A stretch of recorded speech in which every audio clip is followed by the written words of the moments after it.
Happy Monday. It's October 3rd, one day before my birthday. And today we're going to talk about power. Do you truly have the power to overcome sin in your life? Oftentimes, I hear people say, listen, I want to change so bad, but I just can't. I can't pull myself out of this sin. I just can't do it. But is there a lesson we can learn from the scriptures, from the story of Cain and Abel, regarding the power that we do have to overcome sin? That's what we're going to talk about this morning on Bible Study Live. We're going to read a little bit of Genesis 4. So let's get rolling.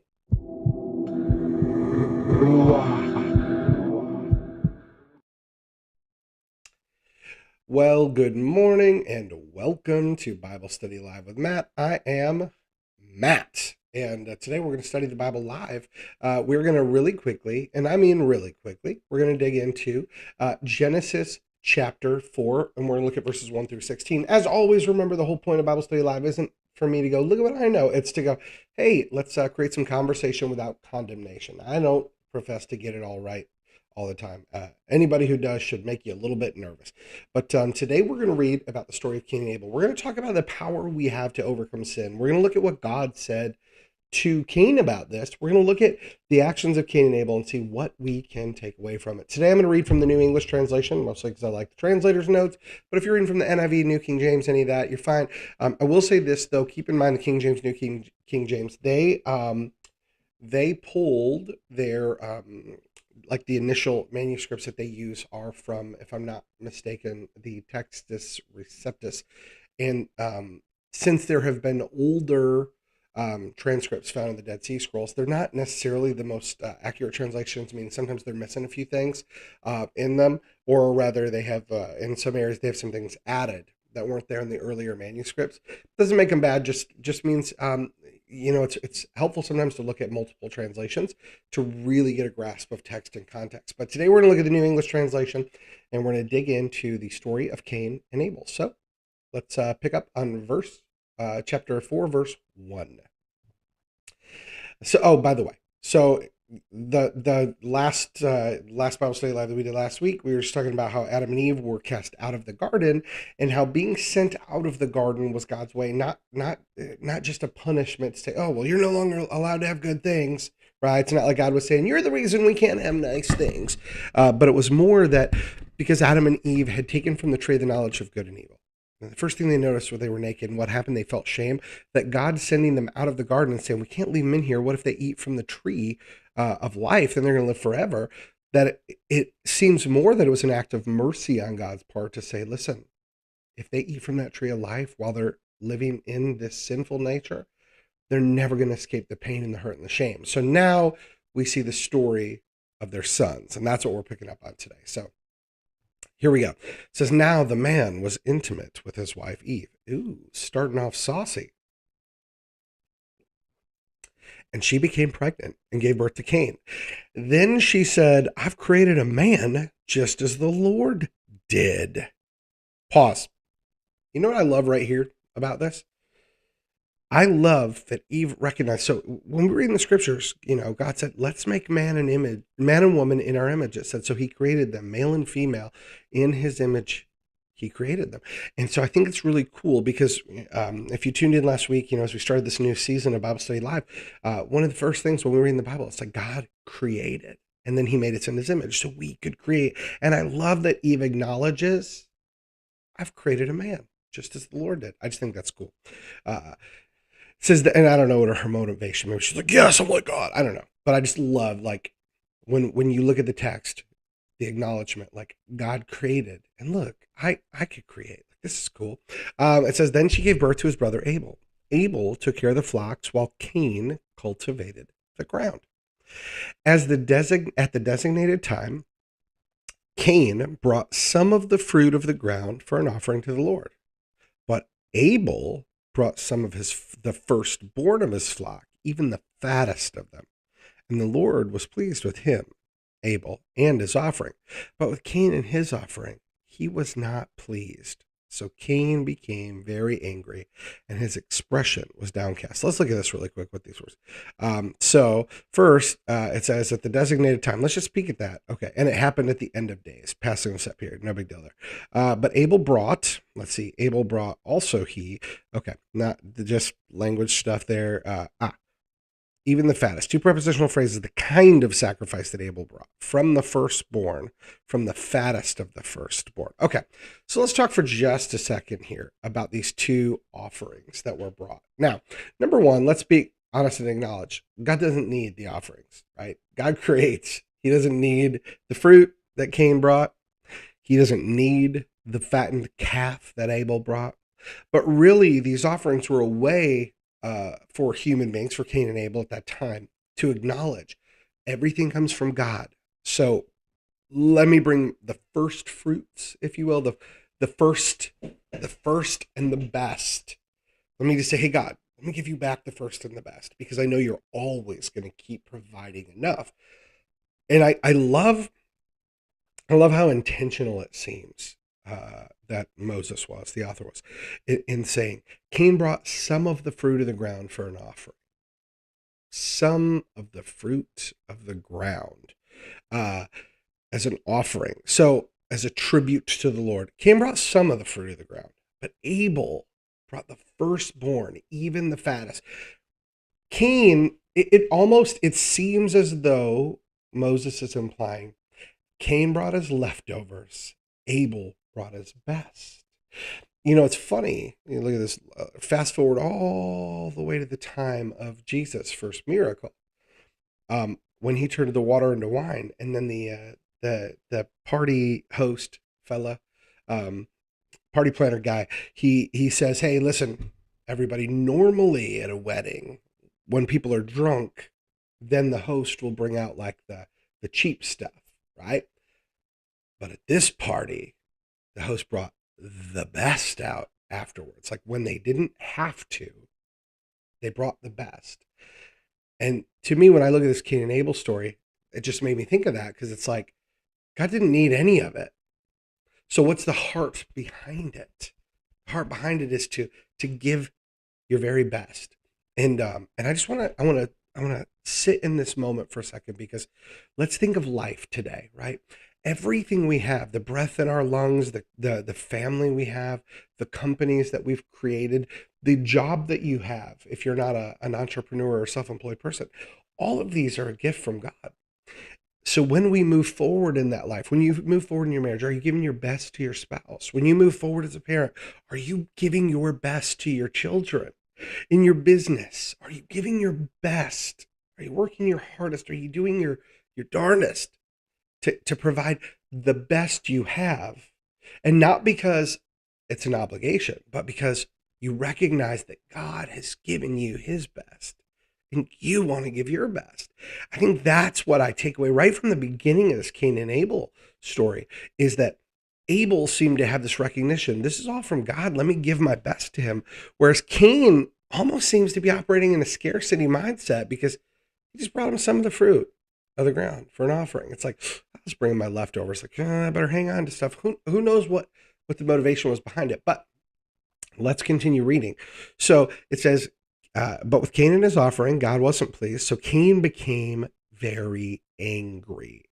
It says, and it was hot to Cain, was actually the Hebrew, meaning he burned with anger. So he wasn't just mad, he burned with anger. And who was the anger toward? God, right? He was angry that God didn't like what he brought him. And it says his expression was downcast. Let's just look at that too. And his face fell. Idiom means that the anger is reflected in Cain's expression. So like God could see it on his face, right? So the interesting thing about that, when I read it, that stands out to me, is it seems like not only was Cain mad, but he wanted people to know how mad he was. He wanted it to be evident that he was not pleased with how God responded to him.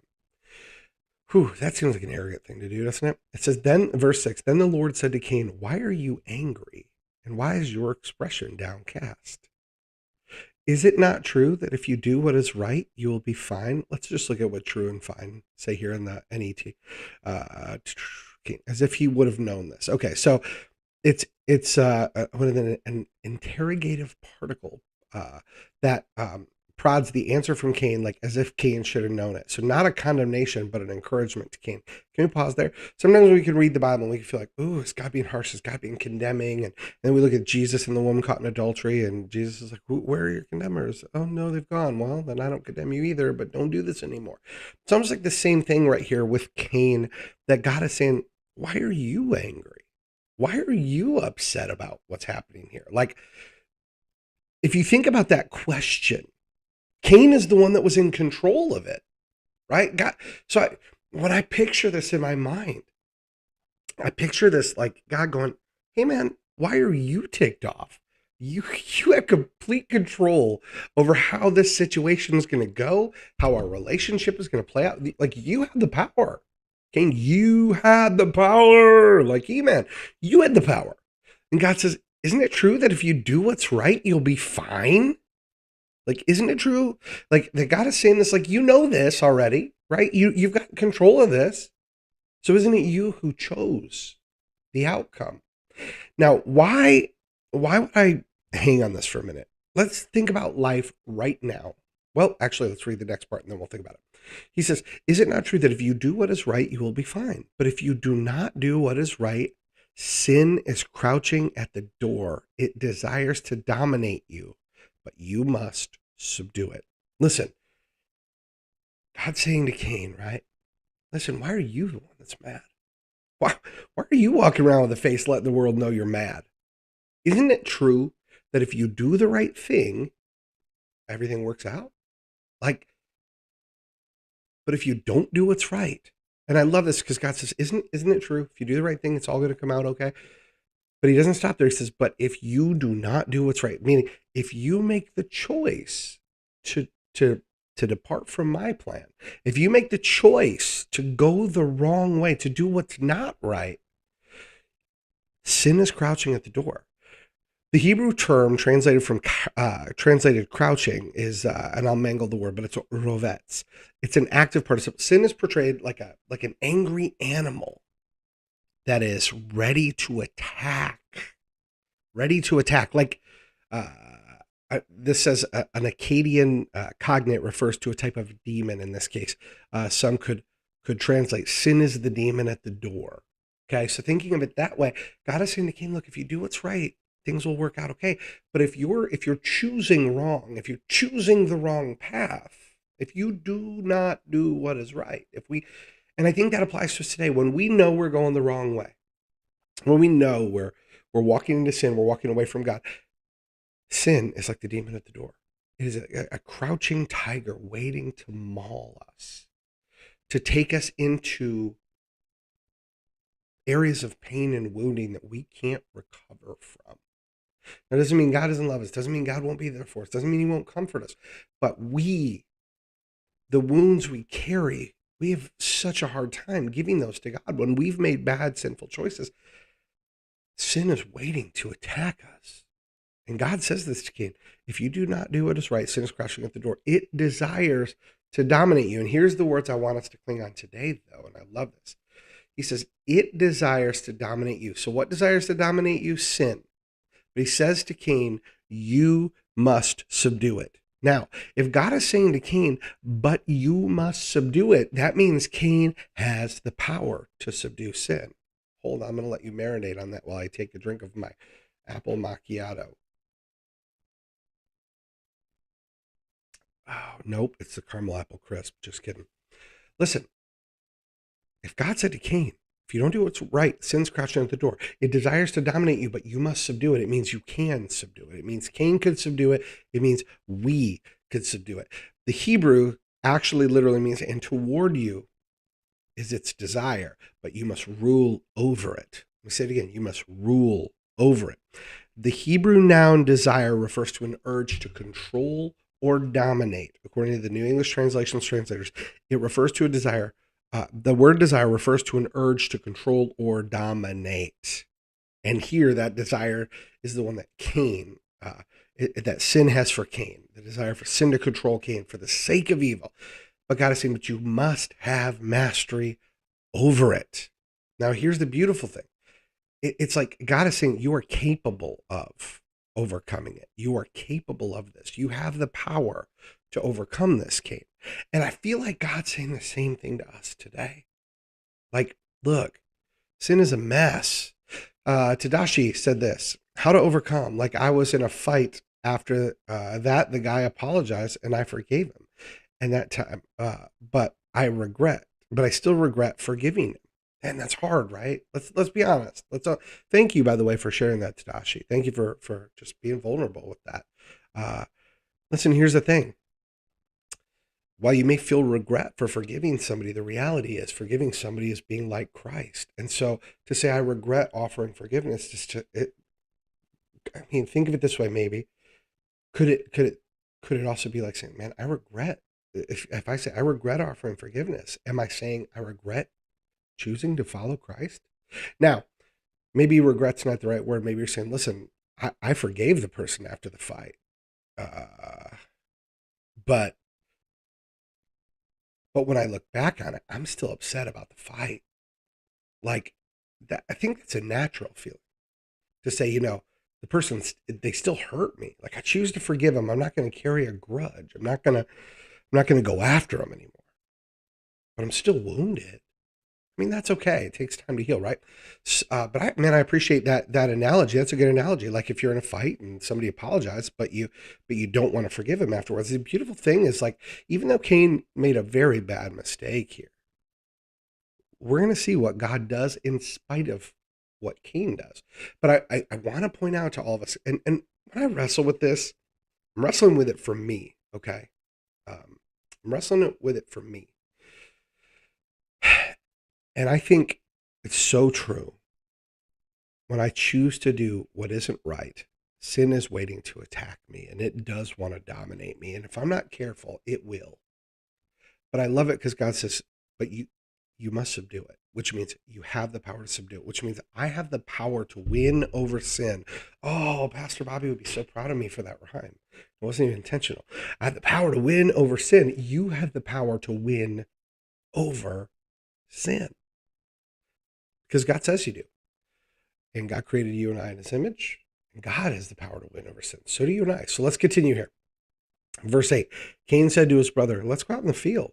While they were out in the field, Cain attacked his brother Abel and killed him. So here we go. God says to Cain, listen, sin's waiting. Sin is waiting at the door. It wants to dominate you, but you must subdue it. God was giving Cain a warning about this just one sentence ago in what Moses wrote down. But what happens? It seems as though Cain ignored what God had warned him about, because Cain took his brother out in the field and killed him. Then the Lord says to Cain, where's your brother Abel? Where's your brother Abel? Let's click on this. Where is Abel, your brother? And the Lord confronts a guilty sinner with a rhetorical question, asking for an explanation. God obviously knew where Abel was, but Cain needed to face this. And so God says to him, where's your brother? And he replied, I don't know. Am I my brother's guardian? Am I my brother's keeper? Yes, I am in New Jack City. Am I the one guarding my brother? Cain lies when responding with a defiant rhetorical question of his own. So God asks Cain a rhetorical question that he knows the answer to. Where's your brother? And then Cain responds seemingly sarcastically with a rhetorical question of his own. I don't know. Am I my brother's keeper? Am I my brother's guardian? Am I supposed to be watching him? But Cain knows the answer. Yes, he is supposed to be. But the Lord said, what have you done? The voice of your brother's blood is crying out to me from the ground. And so now what does God do? He says, now you're banished from the ground, which has opened its mouth to receive your brother's blood from your hand. When you try to cultivate the ground, it'll no longer yield its best for you. You will be a homeless wanderer on earth. Stop, hard stop right here. Let's pause on this for 1 second here. I think this is important. What did Cain bring to God? His best or not his best?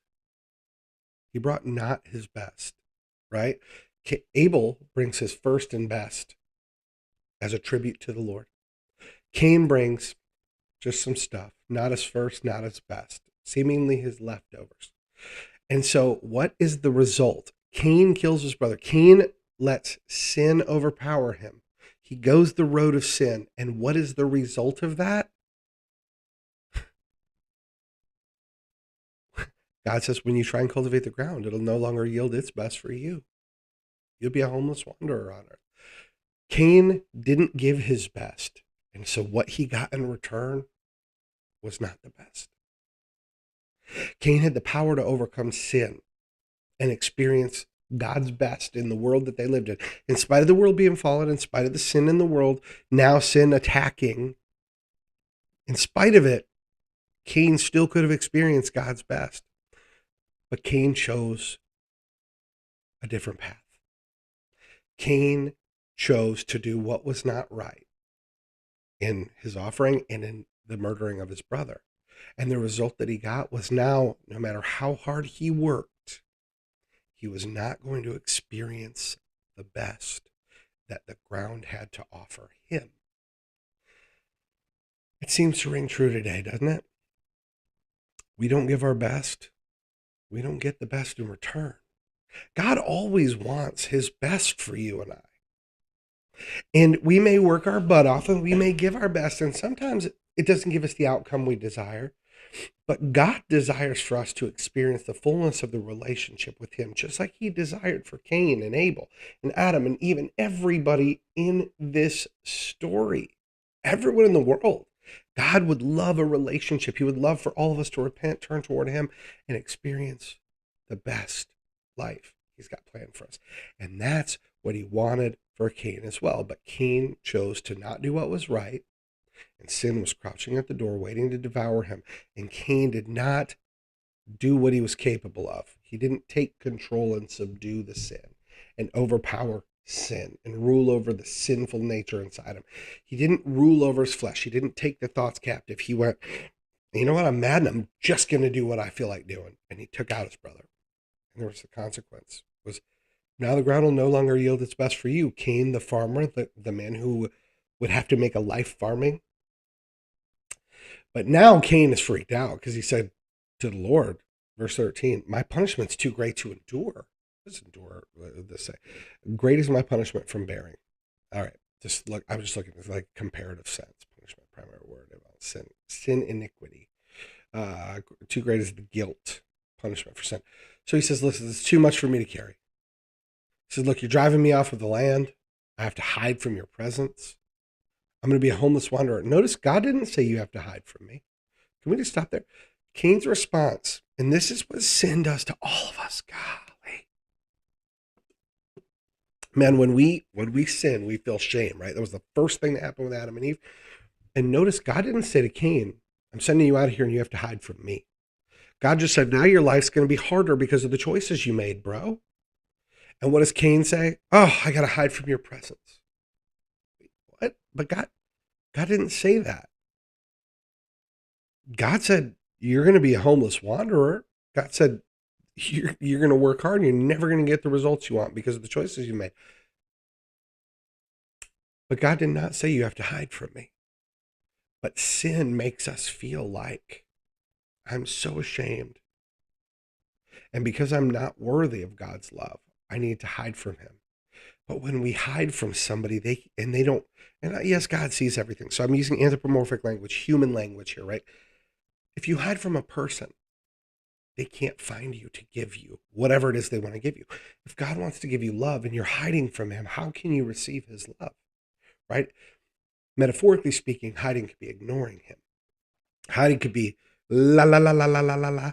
I know I sounded like I was speaking in tongues. I make fun of that a lot, mostly because I think it's weird. But I love people who believe that babbling is a special language. I still love them. I disagree with them theologically, but God bless them. Hiding from God can be looked at in a bunch of different ways. But basically, if you think of it this way, sin has made Cain feel he needs to hide from the Lord. But God never told him that. Cain says, I must hide from your presence. He says, I'll be a homeless wanderer on earth. Whoever finds me will kill me. Now watch how God responds to that, because God just banished and said, you're banished from the land. You're not going to get, you're going to work. The land is never going to produce its best for you anymore. Cain's like, oh God, now I got to hide from you. People are going to kill me. And God says this, all right then, if anyone kills Cain, Cain will be avenged 7 times as much.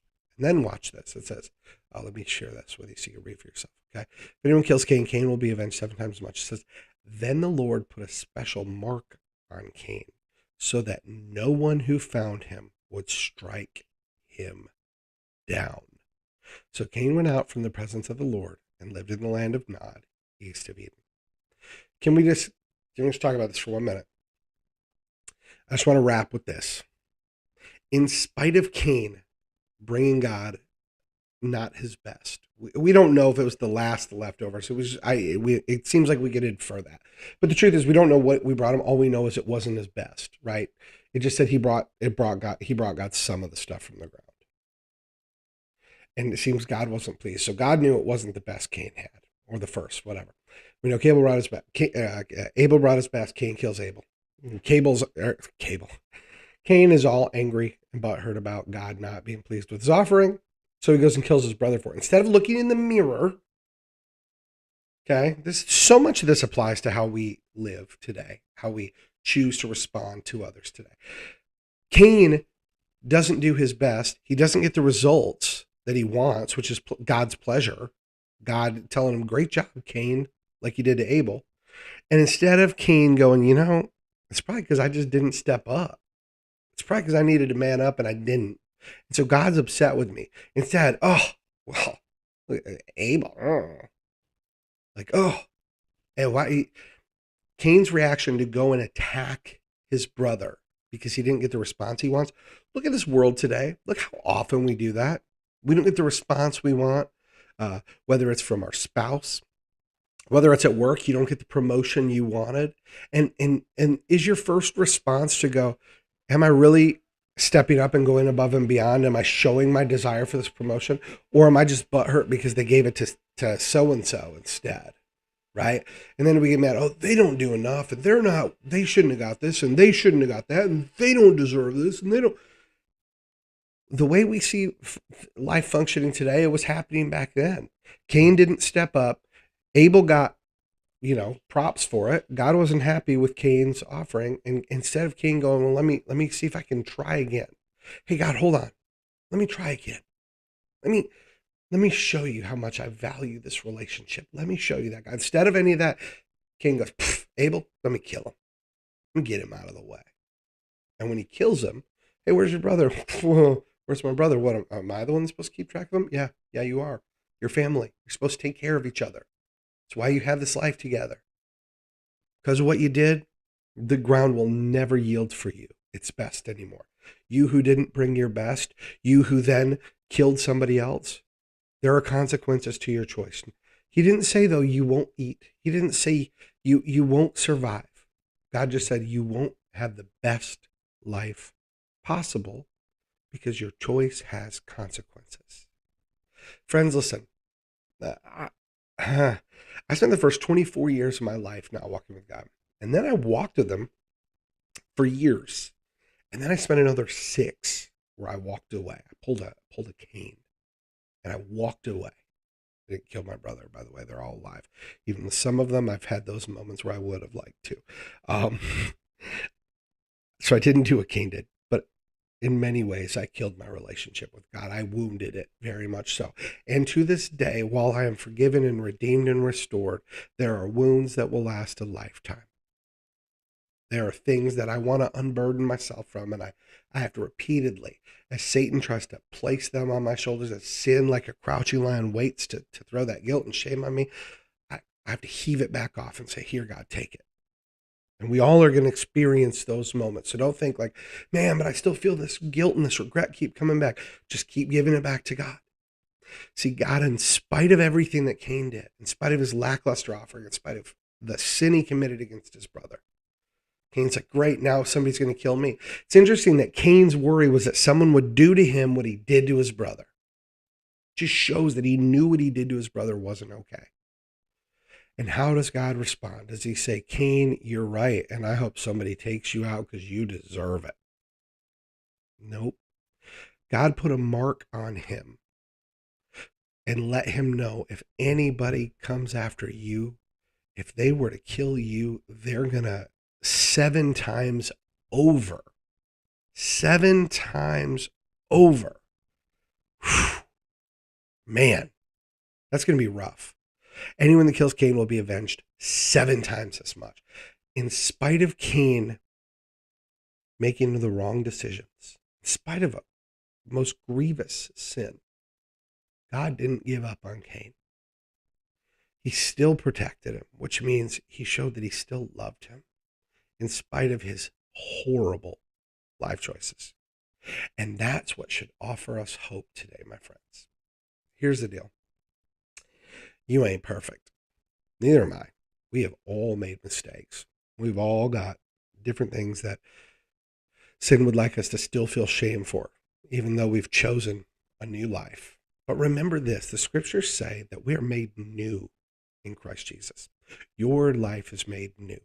Now, it may not always feel like it. You may still feel temptation. You may still feel some guilt and some shame over the past choices you made. But as long as those choices stay in the past, they are no longer yours to carry.